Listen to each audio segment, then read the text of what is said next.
The following episode was recorded live on Radio Row at IT Nation Secure in Orlando, Florida.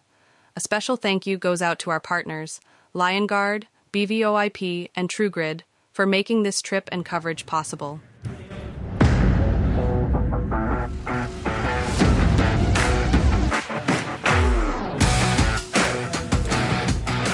Hello friends, Uncle Marv here with another episode of the IT Business Podcast, and I am recording once again in Orlando, Florida at the Gaylord Resorts as part of IT Nation Connect.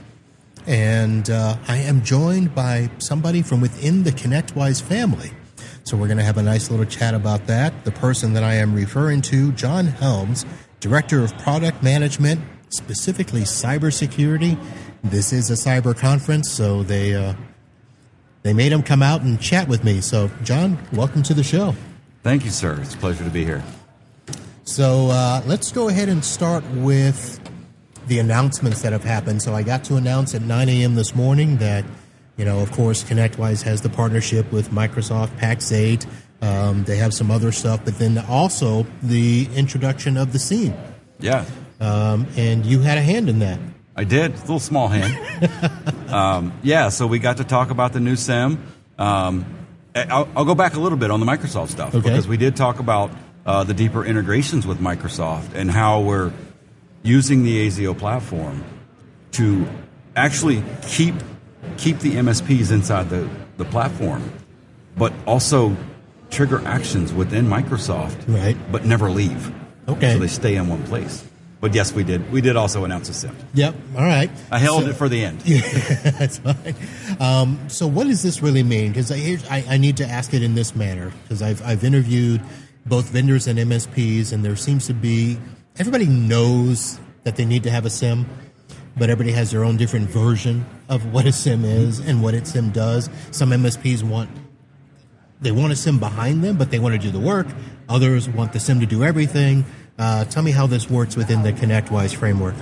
So first and foremost, a lot of the SIEM conversations is I need to check a box. Yes. For whatever reason, somebody needs to check a box. So we did take that in mind, but we also we've brought to market two different flavors. Really, to check the box, I need to monitor Microsoft 365. A little bit of endpoint data. So we have a very basic essentials product. Okay. And then we have the pro product, which is more of, I need to ingest everything. Gotcha. So we do check both boxes depending on what the partner needs. Okay. Well, that's nice. Now, is it primarily around the 365? What other things can we do with the SIEM? So only essentials is primarily Microsoft 365. So essentials, like I said, it'll do Microsoft 365. It'll do... We'll go with a light EDR. It's getting some endpoint data, but really, when you're looking for a full SIEM, that's where Pro comes in. Okay. So it's more. It includes a full EDR. It includes whatever integration you want to include. You can ingest whatever you want to ingest. So there's really no limits on the number of data sources, and that's where you get into the power. Is you get all of the integrations. So it is Elastic Security on the back end. Well, Elastic has 350 integrations already. We're going to take advantage of those. Okay. So we're going to use what you need. So I'm going to play stupid here and say, can you explain what the Elastic means? Because, I think there are people that will recognize the name SIEM and that's it. Yep. But tell me what Elastic is. So Elastic has Elastic Security and Elastic Search, same company. Okay. So they built out the SIEM. We didn't build a SIEM. We took advantage of an existing SIEM platform. Okay. The difference is we've brought all of that data into the ASIO platform. So we're keeping you in a single console to work from. Okay. But I didn't have to build a SIEM to do it. Even our legacy SIEM, it was also built on Elastic, but there was a lot of duct tape involved. It went down a lot, and we spent 3 years fixing it. Right. So we started from scratch. A year ago, we said, you know what? We're going to start from scratch. We're going to build what people need. Nice. And now, by doing so, we've brought that into the overall security play within ConnectWise and ACO. Okay. So everything's in one place. Which I guess is the ultimate goal, everything in one place, or at least able to get to it from within that platform. Okay. Now, you mentioned, spending all that time fixing it, then just simply ripping and starting over. That had to be fun. A lot of long nights and weekends. And I didn't mean fun as in really fun. No, I know what kind of fun. I'm by trade. I'm a technician. I'm a server admin. A little more than a decade behind me, but I've had my share of nights and weekends. This calls me to have nights and weekends again. Gotcha. Just performance. Yeah. We've moved all that out of the way. Okay. So you alluded to it, so I'm going to go ahead and ask the historical path of which you got here. I think we talked. You've been technically a part of Automate ConnectWise for 14 years. 14 years. Okay. Which, if anybody does the math, that actually predates Automate. So I started with Lab Tech. Lab Tech, the original. Graveyard shift, only person in the building overnight for about a year. I was by myself in the building. So yeah, it's been a unique journey. In about 2013, I moved over to product management for Lab Tech. Right. And then that's where product management grew from there. Okay. Let me ask this, and not to make it sound, well, I'll just ask it and you can interpret there. First job in tech? Oh, absolutely not. Okay. No. Oh, man, I'm going to date myself real fast. All right. So first job in tech, I actually posted this on LinkedIn not too long ago. I went back home, and I walked in the door of the ISP that I left. It was my first, we'll go with tech job. Okay. Because Radio Shack doesn't count, right? It should not count. Okay, all right. Yeah, but as far back as I go, it might. No. So this was an ISP, modems on the wall, just ringing in my ear all day long. But not 3 months ago, I walked back in those doors for the first time since '96. I had not seen them since I left. He didn't know I was at ConnectWise. Now, are they still at ISP? That's the first they're question. an MSP now. Okay. So he didn't know I was at ConnectWise, and 3 years ago he switched to ConnectWise. He had no idea that's where I was. Okay. So it was unique, and it was funny because I dropped a note and I said I drove 800 miles to see you. He was busy. Y'all can't see the air quotes, but he was busy. And I said, I drove 800 miles to see you. And he goes, I'll be out in 5 minutes. Let me ask this question because when I got into tech, and I didn't start early, we had an ISP in our area that also served as a cyber cafe. Did you guys do that in those days? We did not do that. Look, I was a small town in Mississippi. We didn't know what a cyber cafe was. But we were the first local ISP to where you didn't have to dial a long distance number to connect. Okay. So it still dates it. Yep, but we did not have cyber cafes. It does. And the modems on the wall. Let's see how. Far you go back. Back then would have been, I'm going to guess U.S. Robotics. Yes. But not 56.28.8 or 14.4.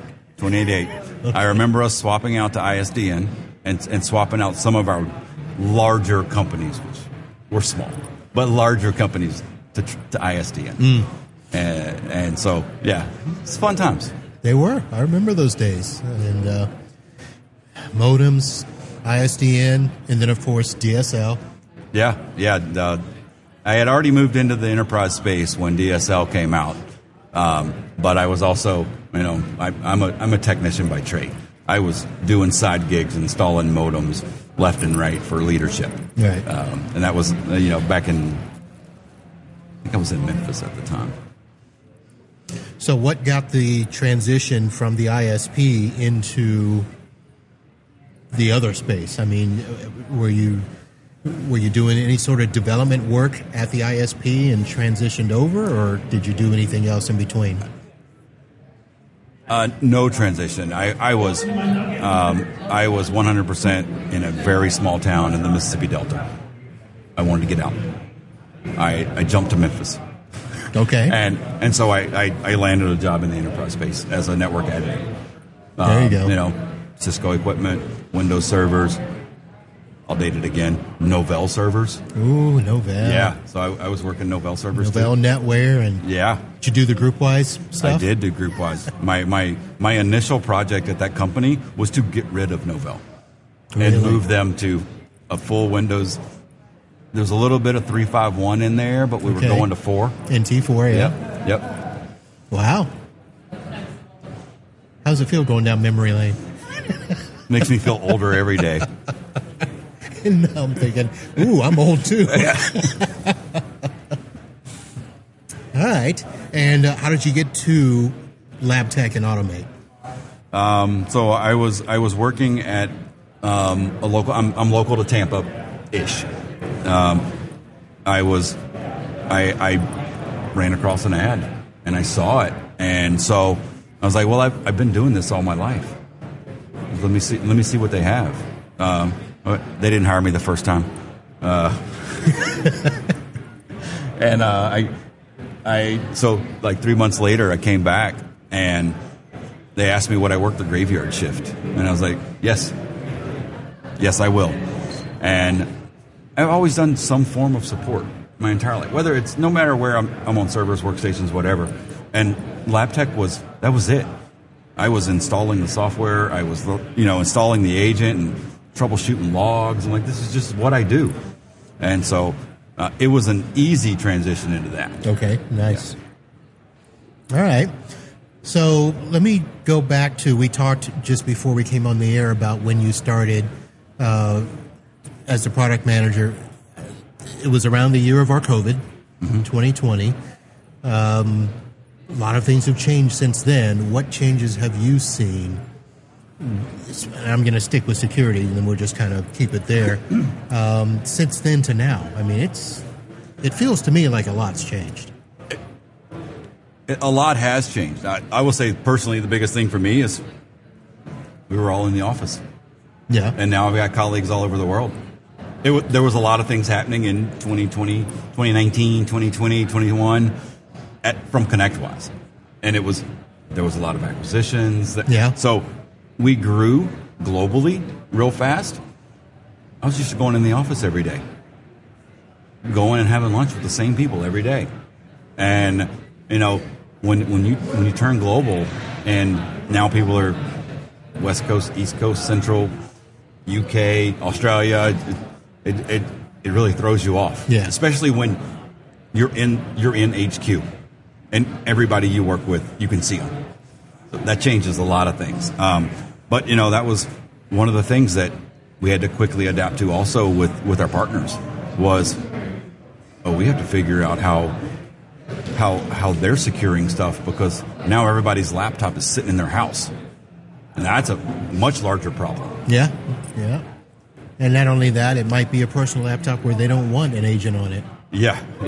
and yeah, once you get to, obviously we focus on the MSPs and their clients, and their clients part that's a much larger issue. Yeah. Just because somebody wants to, let me put my tablet on the Wi-Fi. No, you keep the tablet away. It's, Yep. Understanding why, and that's where, I feel for some of the MSPs, because it's a hard conversation sometimes. It is. And I was going to say I had it today, but it was yesterday that somebody plugged in something and was like, why doesn't this work? Because I haven't vetted it. Very interesting. So now let me ask this. You also mentioned that, a lot of stuff that you've done previously been, I don't want to say behind the scenes, that doesn't quite sound right, but now that you get out, you come here and you see, people like me in the flesh and MSPs and stuff. Are you hearing any, great stories? Are you getting weird questions? What's it like? Oh, I constantly get weird questions. Yeah, no, I know what you're referring to. Like, I spent more than a decade in the shadows. It's where I like to be. Last year at this event, they asked me to do the keynote, and I'm like, y'all realize I really like to be behind the scenes. I always joke, space for radio. But you did good, though. Thank you. Me running my mouth is pretty natural. So. Well, I will say this. I think you hit all the bullet points that they wanted you to hit. I don't think you were over or under your time based on the script. No, and they actually forgot to give me a timer. Oh, really? So when I said I caught David out of the corner of my eye, I literally caught David out of the corner of my eye because I was on the last slide. I had no timer. Wow. And so, yes. But I do enjoy it. I joke because I say I'm in the shadows. But that's product management. We are good about, should be good about, all credit goes to engineering. All blame goes to product management, which I live and die by. I've got some scars to show for it over the years. But no, I like getting I like getting the feedback, good or bad. I like hearing it. When I have something like the new SIEM project that comes out, I love having the engineers here at the conference to see their hard work on the big screen. Right. Like there's no better joy than seeing their work out there. They don't get to see that very often. Right. And they probably don't get to hear our feedback. No, they don't. Especially if we like something, it's one thing if you know that, things are being purchased and consumed, but it's another to hear people's actual feedback as to, hey, I like this. Ooh, I didn't quite like that. Here's why. Yeah, so. That's where, especially from an engineering side, they don't get that feedback, good or bad. Right. And they like to hear both sides too. They prefer the good. Of what we all do. Yeah, we all do, but engineers are at the booth. That's one of the biggest things about these events is product and engineering. The people who can make the change are sitting at the booth listening to what you're saying. They're in the sessions. I just got out of a session about SIEM. Our VP of engineering presented. I just sat in the back. That's a lot more fun. I can heckle from the back. What is, since you mentioned you get a lot of weird questions, if you could think off the top of your head, what would be the weirdest question you've got? Is it one you can share? Probably not. The typical question is, it's not a weird question. The typical question is, what's this going to cost me? Well, yeah. Well, with Security Dashboard, it doesn't cost you anything. We said, nope, it's free. Spent 2 years building it. It's free. No, I get a lot of it is because this event specifically it's a lot of technicians. It's a lot of guys in the trenches who are being creative. They're scripting with Automate or with RMM and Automate.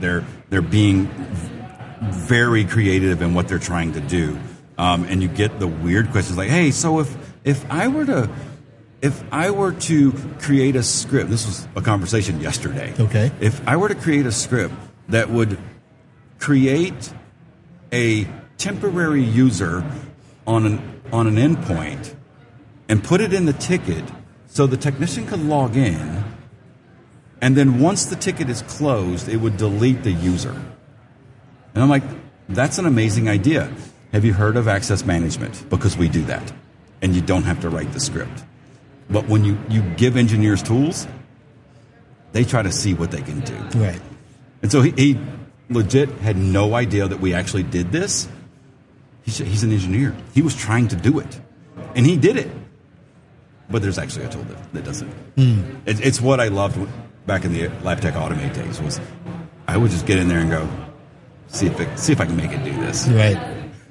Yeah, I was sitting there thinking, wait a minute, that existed. I'm not in the trenches, so I didn't know where to go. But yeah, access management would be that platform to use there. Yep. All right.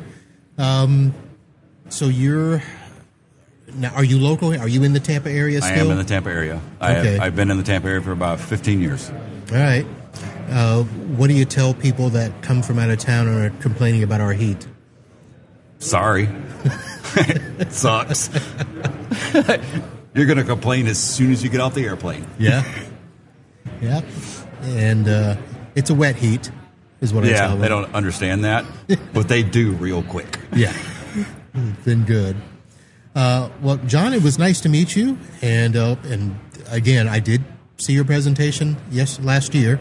And it was insightful. I loved it.